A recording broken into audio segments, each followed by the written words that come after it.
اللہ کون ہے؟ کہتے جس نے تجھے پیدا کیا ساری دنیا کو پیدا کیا.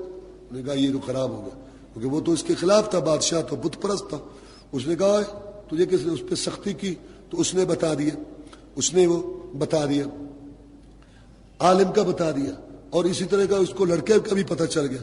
تو اس نے اس نبی نے وزیر کو کہا کہ دیکھ چھوڑ دے یہ مذہب. اس نے کہا میں نے. اس نے پھر عالم کو بلایا، عالم کو کہا چھوڑ دے یہ مذہب. اس نے کہا میں نہیں چھوڑوں گا. عالم کو اس نے جو ہے نا شہید کروا دیا، اس کے سر پہ آرا رکھوا کے اس کے 2 ٹکڑے کروا دیے بادشاہ نے. پھر وزیر کو پکڑا، کہا چھوڑ دے یہ راہ، یہ جو تو توحید والی راہ ہے، ایک اللہ پر ایمان لانے والی راہ چھوڑ دے. اس نے کہا میری راہ بھی عالم والی ہے، میری راہ بھی وہی ہے، وہ جو عالم والی راہ ہے میری بھی وہی ہے. اس نے وزیر کو شہید کروا دیا. پھر اس نے لڑکے کو بلایا، نے کہا دیکھ تیری عمر پر مجھے ترس آتا ہے، تو چھوڑ دے. اس نے کہا نہیں میں بھی نہیں چھوڑوں گا، میری راہ بھی عالم والی ہے، میری بھی راہ بھی وہی عالم والی ہے. اس نے کہا مجھے ترس آتا ہے. اپنے کارندے بلائے کہ اس کو لے جاؤ پہاڑ کی چوٹی پر، وہاں اس کو کہو ہم تجھے نیچے پھینک دیں، اگر مذہب چھوڑ دے تو ٹھیک ہے، نہیں تو پھر اس کو نیچے گرا دو. کچھ دیر کے بعد وہ لڑکا بادشاہ کے پاس کھڑا تھا. تو آ گیا؟ کہتا ہاں. کہتا وہ دوسرے کدھر کے؟ سارے مر گئے. وہ کس نے مارے؟ کہتا میرے رب نے مارے، میرے رب نے ان کو مار دیا، پہاڑ ہلا سارے گر گئے، وہ مر گئے، میں بچ گیا، میں آ گیا تیرے پاس. اچھا. اس نے اور دستہ بلایا، کہتا اس کو لے جاؤ گہرے سمندر میں، اس کو کہو ہم تجھے اس میں پھینکتے ہیں، اگر مذہب چھوڑ دے تو ٹھیک ہے، نہیں تو اس کو ڈبو دو ادھر. کچھ دیر کے بعد لڑکا پھر بادشاہ کے پاس کھڑا تھا. کہتا تو آ گیا؟ کہتا ہاں آ گیا. وہ کہتا وہ کدھر گئے جو تجھے ڈبونے گئے تھے؟ وہ سارے ڈوب گئے، سارے غرق ہو گئے، میرے رب نے سارے غرق کر دیے. کشتی ہلی، سارے ایک ایک کر کے گر گئے اور سارے جو ہے اس میں غرق ہو گئے. میں بچ گیا، میرے اللہ نے مجھے بچا لیا، میں آ گیا، میرا اللہ بڑی طاقت والا. اس طرح کرتا رہا. کہا تو نہیں مجھے مار سکتا، تو مجھے نہیں مار سکتا. اگر تو نے مجھے مارنا ہے میں تجھے بتاتا ہوں کہ اپنی ساری رایا اکٹھی کر، ایک میدان میں سب کو اکٹھا کر، اور پھر میرا یہ تیر لے اور کہ میں اس لڑکے کے رب کے نام پر مارتا ہوں، پھر میں جو ہے شہید ہوں گا، ورنہ اور کوئی طریقہ نہیں. اس نے ایسا کیا، سب کو اکٹھا کیا، ساری رایا اکٹھی ہو گئی. اس کے بعد اس نے تیر لیا، کہا میں اس لڑکے کے رب کے نام پر مارتا ہوں. وہ یہاں لگا گردن پہ، یہاں سے فوارہ نکلا اور وہ شہید ہو گیا. فتورب بالکعبہ، اس نے کہا میں کامیاب ہو گیا. وہ جب شہید ہوا تو جتنے لوگ تھے نا مرد اور سب نے یہ منظر دیکھا تو سب نے اونچی اونچی کہنا شروع کر دیا آمنا برب ھذا الغلام، آمنا برب ھذا الغلام، آمنا برب ھذا الغلام. ہم اس لڑکے کے رب پر ایمان لائے، ہم اس لڑکے کے رب پر ایمان لائے، ہم اس لڑکے کے رب پر ایمان لائے. بادشاہ، وزیر، مشیر، حکومت کے کارندے بڑے پریشان ہوئے. لڑکا تو ہاتھ کر گیا، لڑکا تو ہاتھ کر گیا. ہاں جاتے جاتے لڑکا ہاتھ کر گیا. اللہ، لڑکوں، نوجوانوں، اللہ اکبر، دین ایمان کو اپنے لیے باعث فخر سمجھو. لڑکا تو ہاتھ کر گیا. پھر انہوں نے کھائیاں کھدوائیں، خدکے کھدوائیں اور آگ جلائی اور پکڑتے تھے. اوئے تو چھوڑتا ہے مذہب کے نہیں؟ جو چھوڑ دیتا ورنہ اس کو پھینک دیتے. رسول اللہ صلی اللہ علیہ وسلم نے فرمایا ایک عورت تھی مومنہ، اس کا بچہ تھا چھوٹا، وہ دودھ پی رہا تھا، اس کے سینے سے لپٹا ہوا تھا، اس کو وہ لے کے کھڑی تھی تو انہوں نے اس کو پکڑ کے اس کو آگ کے قریب لے آئے. چھوڑتی ہے مذہب؟ نہیں، میں بھی نہیں چھوڑوں گی. کھینچتے لے آئے. رسول نے فرمایا جب آگ کے قریب آئی نا تو بچے کو دیکھا، یہ اولاد بھی بڑی چیز ہے. بچے کو یوں دیکھا تو پاؤں اس کے رک گئے.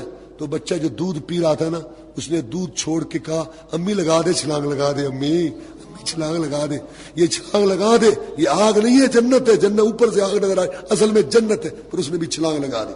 اللہ نے اس کا ذکر کیا ما نقموا منهم الا يؤمنوا بالله العزیز الحمید. انہوں نے کوئی بدلہ نہیں لیا تھا ان سے مگر یہ کہ وہ اللہ پر ایمان لائے. سورہ طارق کا معنی رات کو آنے والا، چونکہ اس کے اندر ستارے کا ذکر ہے اس لیے اللہ تعالیٰ نے ستارے کا ذکر کیا، اس لیے سورت کا نام طارق. اس میں اللہ نے قسمیں اٹھا کے کہا کہ ہر آدمی پر ایک نگران موجود ہے اور انسان کی پیدائش کا ذکر کیا.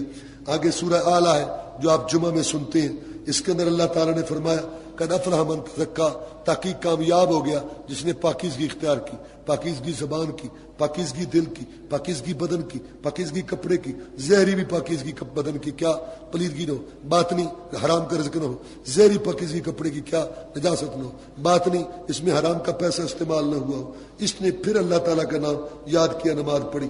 تم ترجیح دیتے ہو دنیا کی زندگی کو، حالانکہ آخرت بہتر ہے اور باقی رہنے والی ہے. سورہ غاشیہ کا معنی ڈانپنے والی، اس سے مراد ہے قیامت. فرمایا قیامت کا دن ہوگا عاملۃ ناصبہ تصلیٰ نارا حامیہ، کتنے لوگ ہوں گے عمل کر کر کے تھکے ہوں گے، چہرے گرد و غبار سے اٹے ہوئے ہوں گے، بال ان کے بکھرے ہوں گے، اللہ فرمائے گا ان کو جہنم میں پھینک دو۔ کیوں؟ اس لیے کہ انہوں نے عمل تو کیے تھے لیکن ان کے کسی عمل پر اللہ کے رسول کی مہر نہیں تھی، اور میں نے اس کا ثواب دینا ہے جس پر میرے پیغمبر کی مہر ہو۔ سورہ فجر، اس کے اندر اللہ نے پہلی قوموں کے حالات بیان کیے کہ وہ ساری دنیا کے اندر جو ہے انہوں نے ادھم مچا رکھا تھا، اللہ کے عذاب کا کوڑا ان پہ برسا، یہ سارے تباہ ہوئے۔ تو تم بھی جو ہے نا اللہ تعالیٰ کی نافرمانی سے بچو۔ آگے اللہ نے انسان کی کیفیت بیان کی، فَأَمَّا الْإِنسَانُ إِذَا مَا ابْتَلَاهُ رَبُّهُ فَأَكْرَمَهُ وَنَعَمَهُ، جب انسان کو اللہ تعالیٰ عزت دیتے ہیں، نعمتیں دیتے ہیں، کہتا ہے میرے رب نے میری عزت کی۔ وَأَمَّا إِذَا مَا ابْتَلَاهُ فَقَدَرَ عَلَيْهِ رِزْقَهُ فَيَقُولُ رَبِّي أَهَانَنِ، جب اللہ تعالیٰ اس کو آزمائش کرے، رزق کی تنگی آ جائے، کہتا ہے میرے رب نے میری توہین کی۔ اللہ فرماتے ہیں خود تمہاری حالت کیا ہے، یتیم کو کھانا نہیں کھلاتے، یتیم کی عزت نہیں کرتے، مسکین کو کھانا کھلانے کی ترغیب نہیں دیتے، اور وراثت کو ہڑپ کرتے ہو، جس کی بھی ہو ساری سنبھال جائے، اور تم مال سے محبت کرتے ہو بہت زیادہ، حتیٰ کہ آخرت کو بھلا۔ کل ہرگز نہیں، جب زمین پھٹ جائے گی تیرا رب آئے گا فرشتوں کو لے کر، قطار قطار اندر فرشتے آئیں گے، وجیع یوم دن بجہنم، ادھر جہنم میں لائی جائے گی 70,000 باغوں میں، اور ایک ایک باغ مہار کے ساتھ 70,000 فرشتہ ہوگا۔ یوم دن یتذکر الانسان، اس دن انسان وہاں نصیحت حاصل کرے گا، لیکن وَأَنَّىٰ لَهُ الذِّكْرَىٰ، وہاں کیا فائدہ ہوگا نصیحت حاصل کرنے کا۔ لیکن جو نیک لوگ ہوں گے، اللہ تعالیٰ نے فرمایا ارجعی الی ربک راضیۃ یا ایھا النفس المطمئنہ، اے نفس مطمئنہ ارجعی الی ربک راضیۃ مرضیہ، تو اپنے رب کے پاس جا راضی راضی کی ہوئی، فادخلی فی عبادی وادخلی جنتی، تو داخل ہو جا میرے بندوں میں اور داخل ہو جا میری جنت میں۔ آگے اللہ نے سورۃ بلد ہے قسم اٹھا کے فرمایا لا اقسم بہذا البلد وانت حل بہذا البلد، اے نبی گھبرا نہیں، تو مکہ چھوڑ کے جا رہا ہے، مجھے قسم ہے تجھے لٹاؤں گا۔ پھر اللہ نے لٹایا، بڑی عزت کے ساتھ شان و شوکت کے ساتھ لٹایا۔ آگے سورہ شمس ہے، اس کے اندر اللہ نے قسم اٹھا کے فرمایا یہ انسان جو ہے نا، اس کے اندر نیکی کی بھی صلاحیت ہے اور اس کے اندر برائی کی بھی صلاحیت۔ فرشتوں میں نیکی کی نیکی صلاحیت ہے، شیطانوں میں برائی ہے، لیکن انسان میں دونوں صلاحیتیں ہیں، نیکی کی بھی برائی کی بھی۔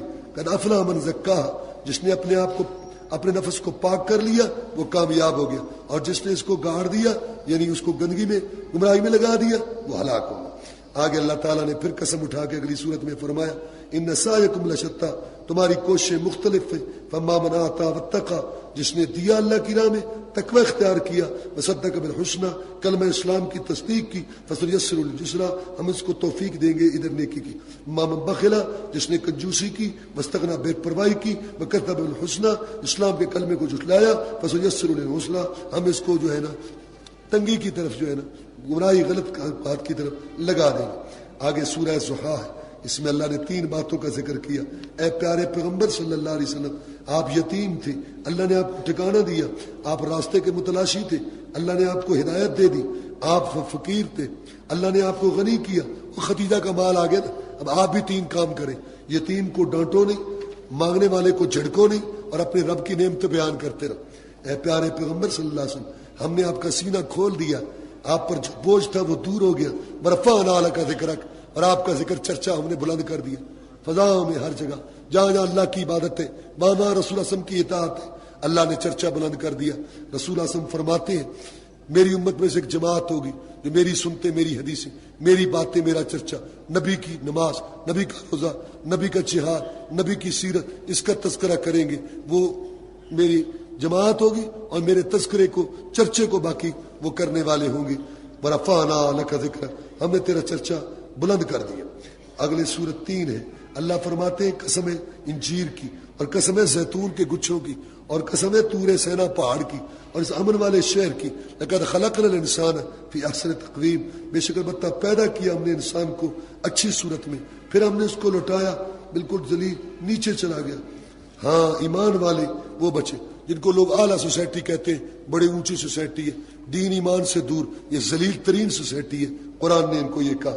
آگے سورہ حلق ہے، اس کی پہلی 5 آیتیں، پہلی وہی ہے اقرا بسم ربک الذی خلق، پڑھیے اپنے رب کے نام سے جس نے پیدا کیا، خلق الانسان من علق، جس نے پیدا کیا انسان کو جمے ہوئے خون سے۔